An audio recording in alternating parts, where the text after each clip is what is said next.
Amigas e amigos, o Brasil vive uma espécie de compasso de espera. Ninguém sabe, quem disser que consegue visualizar o que vai acontecer no curto tempo, no curto prazo, sem falar no médio, no longo prazo, está claramente mentindo. São contradições que ainda estão se formando, estão se misturando, né? Tem todo um cenário de complexidade que qualquer palpite, e está cheio de pitonisa por aí, de mãe de Ná, de Nostradamus, né? Tem gente já falando, não, em 2022 vai acontecer isso, vai acontecer aquilo e tal. É impossível dizer o que vai acontecer amanhã. Tem todos os problemas da crise mundial.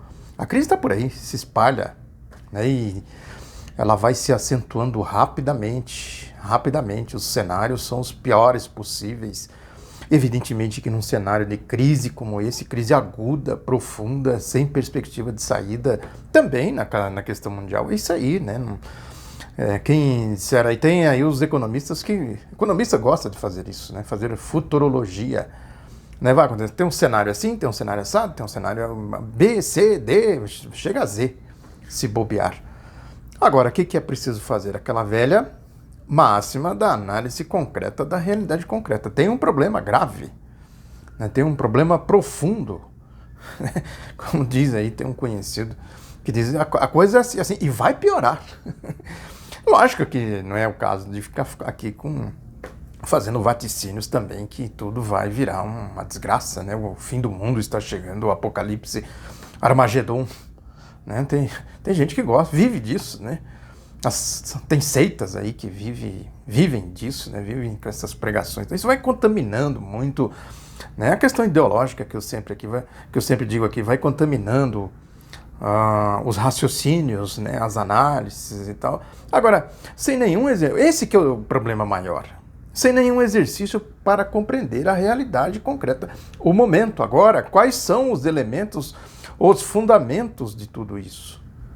É preciso partir deste pressuposto, né, que tem uma crise, qual é a natureza da crise, a partir daí, né, começar a preparar as saídas, né, diante do agravamento da crise, né, a crise argentina, por exemplo, a Argentina mergulhada numa crise profunda, a pobreza lá passa miséria, chega a 40%, né, algo assim, mais ou menos assim. Saiu uma pesquisa aí recente mostrando isso. Está lá a turma do FMI com essas maletinhas, né, os técnicos, entre aspas, né, com as maletinhas que acondicionam os contratos draconianos para o país se render à lógica do FMI. É isso aí, o FMI foi criado quando? Em Bretton Woods, em 44. Ali no finalzinho da Guerra Mundial, quando os Estados Unidos procuravam cercar a União Soviética, o campo socialista da democracia popular que emergia, tudo ali. O FMI surgiu para isso.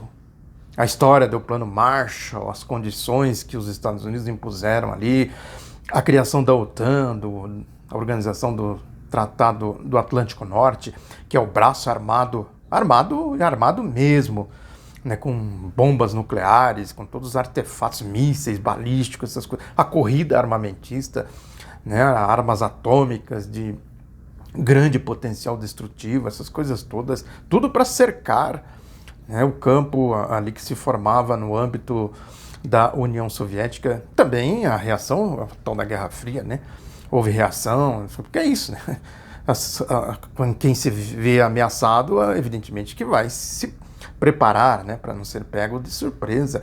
E teve tudo, né? Teve guerra também econômica, guerra ideológica. A guerra ideológica, a guerra midiática, às vezes a gente não atenta para ela, mas ela tem um poder destrutivo fundamental. Não é à toa que o regime criou a sua mídia oficial, os conglomerados, os monopólios de mídia, né, todos interligados, né, todos movidos aí, né, com a engrenagem do sistema. Não tem esse negócio de liberdade de imprensa, democracia, isso é balela para incauto engolir, né? E voltando à crise econômica, vai na Europa, como é que estão as coisas lá. Teve eleição em Portugal agora recentemente, quem ganhou lá as eleições? Por que ganhou? A esquerda ganhou novamente, quer dizer, um setor da esquerda, né? Teve outros setores que não tiveram desempenho tão tão bom quanto tiveram em outras eleições, agora recentemente, ou mesmo como se esperava, né? Mas, enfim, no geral, a esquerda saiu vitoriosa, porque tem um programa de governo exatamente voltado para a história da social-democracia, o resgate daquela lógica da social-democracia, né? Os portugueses, ou pelo menos a maioria dos portugueses, olha ali para o seu lado, ali para a Espanha, o que está acontecendo na Espanha, ali na França, mesmo na Alemanha, na Inglaterra, olha para aquilo lá e fala, eu acho que o negócio aqui é o tal do estado de bem-estar social mesmo. Argentina, olha para aquela desgraceira lá toda do Macri, né? Como tem um editorial aí no jornal Estado de São Paulo dizendo que anos de irresponsabilidade, de corrupção, é o mesmo discurso, né? Surrado, velho, descarado, discurso de corruptos. Corruptos, eles corrompem tudo, corrompem o mundo financeiro, corrompe o mundo midiático. A lógica, eu sempre digo aqui, a lógica do capitalismo é corrupção, não funcionaria o capitalismo sem corrupção. Né? Os argentinos olham para aquilo lá, tudo um bando de corruptos, de ladrões, de incompetentes, de gente metendo a mão aqui. E aí olha para a experiência recente, a Argentina estava nessa draga, né? Aí chegaram os governos Kirchners, que são os corruptos, na linguagem dos corruptos. Os argentinos, por aí a gente não vai. Né? E as coisas vão se formando assim, né? As contradições vão se formando, né? Os problemas, as guerras, né? Essas coisas todas que são típicas da natureza do funcionamento do sistema. Tem o mundo financeiro girando, né? Eu acompanho muito o noticiário econômico, eu fico às vezes pensando, mas essa gente parece que vive numa outra dimensão, num outro planeta. Né? Não sente os problemas, a vibração da Terra, sabe? A vida das pessoas, eles não olham para as pessoas assim como pessoa. Tudo é um mundo assim meio abstrato, né? O mundo financeiro, a turma da bufunfa, eles vivem assim. A tal da ideologia, eles foram se formando assim. A mesma coisa, né, com lá das capitanias hereditárias, os escravistas. Eles não vêem o sofrimento do povo, a necessidade do povo, não conseguem olhar para uma pessoa e ver gente ali, uma pessoa, e ter sentimentos, né, humanos. Não conseguem. Né? Eles foram se formando, virando, e vão, né, vão se fascistizando. É assim que surgem os fascistas, os nazistas. Eles vão se transformando em um ser, né, fora da realidade, do realismo, vai criando aí essa abstração toda. E o povo é que sente, né? O povo olha, assim, né? O povo muito contaminado pela ideologia, que é sempre a história que eu falo, o povo não consegue entender. Né? Aí é fácil, né, achar um culpado, as classes dominantes, a ideologia dominante, né, acha um culpado e joga a culpa. Esses aqui são os culpados. Ó.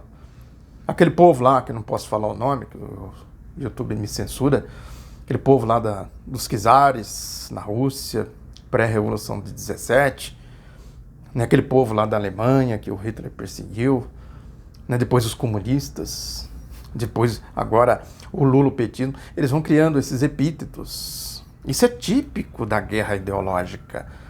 Né? Ninguém potencializou mais isso e teorizou mais sobre isso do que o Goebbels, o marqueteiro do Hitler. Eles criam uns epítetos e ficam repetindo lulopetismo, né? O regime.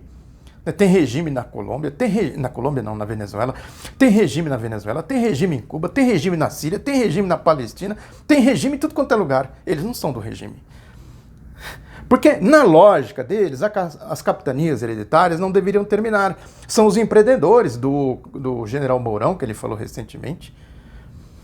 Não, o escravismo não deveria terminar. Vamos modernizar aqui e tal, né? Vamos fazer. Né? O Hipólito da Costa, que foi o fundador do jornal no Brasil, Correio Brasiliense, lá atrás, 1800, não sei quanto. Isso, a história da imprensa brasileira, do Nelson Werneck Sodré. Naquele dia, ninguém se aborrece mais, né, com uma revolução do que quando a revolução é feita pelo povo. A gente vai fazer a revolução do povo. A revolução é isso. Vamos ajeitar aqui um pouco as coisas, a gente vai mudando. Teve a Revolução Francesa? Teve. A gente assume daqui a Revolução Francesa que a gente toca para frente. Depois teve A abolição, daqui a abolição que a gente resolve, a gente administra a abolição. Teve independência, a gente administra a independência. A Revolução de 30 também. A Constituição de 46 é a mesma coisa. A gente vai ajeitando aqui e tal, corta um pedaço aqui, corta outro ali, o que não dá a gente joga fora. A gente vai fazendo outra coisa. Como eles não conseguiram, a gente chegou os latrocidas de 64. Vamos acabar com essa história de Constituição. Vamos fazer outra. A gente faz a Constituição. 88, a mesma coisa, né? Teve um grande movimento de massas e tal, né? O regime militar se desmontou todo, né? Regime de corruptos, latrocidas, de milícias do Ustra, do Jair Bolsonaro, do Fleury, né? Desmontou tudo e tal. Aí teve a Constituição de não deixa que a gente administra, né? Quer dizer, o problema é que eles não conseguem administrar. Esse que é o grande problema. O que eles fizeram? Né? Tentaram aí. Vejam a diferença, como a ideologia faz a diferença. Né? Quando chegou o ciclo de governos democráticos e progressistas do Lula e da Dilma. Tem a história, o voto antipetista. O Alberto Carlos de Almeida, né, fez um vídeo agora recentemente. Acho que hoje foi. Né, que ele disse o voto antipetista, anti-PSDBista, anti-MDBista, anti não sei o quê.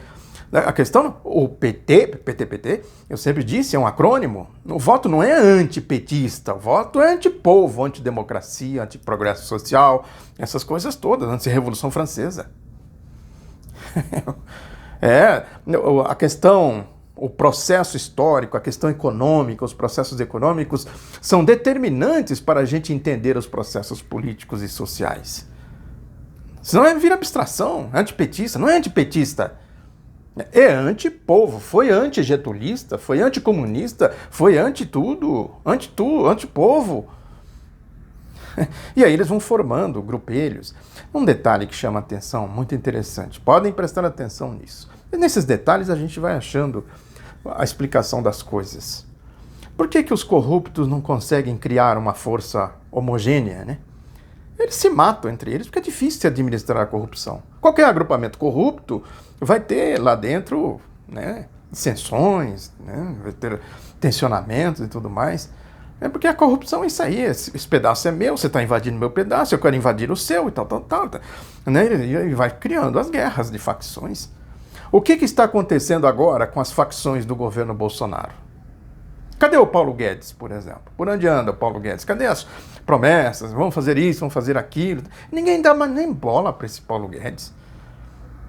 E o programa, o sustentáculo do governo é o programa econômico do Paulo Guedes. Quer dizer, até onde vai esse estrupício aí? E o outro estrupício? Sérgio Moro. É um desastre completo, né? Eu sempre falei disso aqui. Prestem atenção no que fala esse indivíduo. O jeito como ele se pronuncia, a falta de consistência nas coisas que ele fala, a falta de densidade intelectual, porque não tem densidade moral. É o mentiroso, que o Lula sempre fala, né? Eu vou falar uma mentira aqui, vamos ensaiar a mentira. Ensaia, chega lá. Aí começa. E não sai do lugar. Agora tá metido aí com essa história de Caixa 2 do Bolsonaro. É isso, os corruptos. Não tem como você juntar ali, né, um bando daqui, um bando dali, bando da Lava Jato, bando do Guedes, bando do Bolsonaro, juntar tudo isso e isso funcionar. Não tem como funcionar. É bem diferente, olhe para o outro lado, é bem diferente lá nas acusações que eles fizeram, aí os crimes da quadrilha, do bando, dos bandoleiros da Lava Jato, né, quando eles fizeram aí com o campo que eles chamam de lulopetismo. Quem enveredou do campo lulopetista, entre aspas, quem enveredou por esse mundo aí de ficar disputando, esse aqui é meu, esse aqui é meu, tirando o Palocci, que ele nunca foi do campo lulopetista, né, eu provo isso no artigo que eu fiz, está lá no outro lado da notícia.com.br, ele foi claramente, lá ele foi cooptado, ele foi fazer qualquer negócio, como dizia aquele personagem da escola da escolinha do professor Raimundo. Fazendo o que vocês querem? Delação assim ou assado? Eu tenho assim. Não, assim não quero. Eu também tenho assado aqui, ó. Então, ele faz esse assado, depois você faz outro assado, dá um crápula, mau caráter. Tirando esse aí, que nunca foi do campo, lulopetista, quem mais? entrou nessa onda aí. É lógico, pegou aí a turma que sempre viveu, né, aí, né, os doleiros, os empreiteiros, essa coisa toda aí, que a gente sai, isso aí é desse tamaninho perto do problema. Vai pegar banqueiro, pega as movimentações bancárias, pega o montante de evasão, pega aí evasão de divisa, lavagem de dinheiro, essas coisas todas. Né, quem faz? Pega o Grupo Globo. Aí, é isso. Né? Os bandoleiros, os bandidos, eles não conseguem criar uma força política hegemônica para governar. Então o que está acontecendo na verdade? Esse governo, como diz o povo, não é bananeira que já deu cacho. Até onde ele vai é isso. É irresponsabilidade dizer o que vai acontecer amanhã, quanto mais daqui, sei lá, 1 ano, 2 anos, 5 anos, 10 anos, coisas do tipo. Né? Mas é bananeira que já deu cacho. Não tenho dúvidas disso. Não sério, como disse o Lula aí nas entrevistas que ele tem dado, né? Que os Estados Unidos querem o Brasil, que é um grandão, bobalhão, né? Sem reação. Os States! Que é uns panacas, uns imbecis, idiotas. Nem para essa crise da Venezuela, que eles fizeram lá, aquele papel ridículo, né, Ernesto Araújo, aquela história toda lá na fronteira da Colômbia e tal, nem para isso serve. Os Estados Unidos estão usando quem para fazer ali a pressão na Venezuela? A Colômbia, o governo da Colômbia. Esteve lá nos Estados Unidos, e, ó, Cuba tem narcotraficantes lá do Exército Nacional de Libertação, tem que extraditar. Se não extraditar, tem guerrilheiros lá dentro da Venezuela, levou um documento, segundo informações, com 129 páginas, que mostrou lá na ONU, não sei o que, tal. E o que a Venezuela fez? Movimentou as tropas na fronteira. Então, não tem guerrilheiro aqui. Agora, se vocês quiserem entrar aqui para dizer que tem guerrilheiro, aqui não... Aí todo mundo fica com de cabelo em pé, para não usar outra expressão, né? Quer dizer... Como é que eles vão se meter numa guerra ali na fronteira, Venezuela e Colômbia, com toda a geopolítica do mundo, Rússia, China e não sei mais o que, envolvido nisso tudo? Não é só a Venezuela que está em questão ali, é bobagem. A Venezuela é desse tamaninho no problema todo. Agora, nem para isso, esse governo de patetas, de imbecis, de Sérgio Moro, de Deltan Dallagnol, dá pra lá, essa porcaria. De Sérgio Moro, de Jair Bolsonaro, de Paulo Guedes, nem para isso serve. Esses generais patetas aí que estão no governo, né, do Jair Bolsonaro. Ou seja, é uma situação, né, que a gente olha assim e fala, meu Deus, que fase, como diz aquele locutor esportivo. E é isso. Né? As coisas estão postas, a realidade é essa, crise profunda no mundo. O Brasil sem nenhuma condições de enfrentar os efeitos da crise do mundo. Né? E eles vão tratar... Como é que o capitalismo resolve as crises no mundo? Como é que resolveram lá em 14, a Primeira Guerra Mundial? Como resolveram na Segunda Guerra Mundial, nas guerras aí, a invasão do Vietnã, da Coreia, a Guerra da Coreia, etc, Oriente Médio e tal. Como é que eles resolvem? A cadeia de golpes sanguinolentos aqui na América Latina, do Plano Truman... Eles estão armando, no caso da Venezuela, por exemplo, o Hitler fazia muito isso que está fazendo o governo da Colômbia agora. Tem isso, ó, tem lá dentro, eles estão massacrando lá e tal, o povo disso, o povo daquilo, tem guerrilheiro lá, tem não sei mais o que, tem narcotraficante, então nós precisamos entrar lá para salvar, levar a democracia na Venezuela. Hitler puro, quem estuda geopolítica, história sabe disso.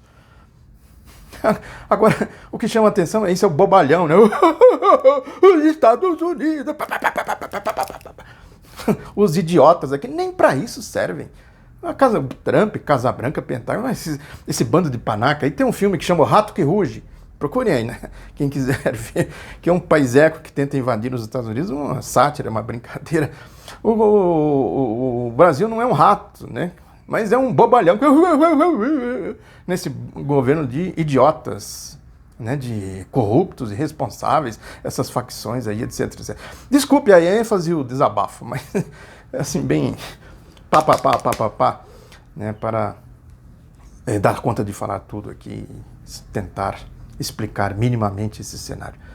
Divulgue o outro lado da notícia, clique aí, compartilhe, dá o like e tal, nessas coisas todas. Se inscreva se você ainda não é inscrito e vamos em frente. Um abraço a todos e até a próxima.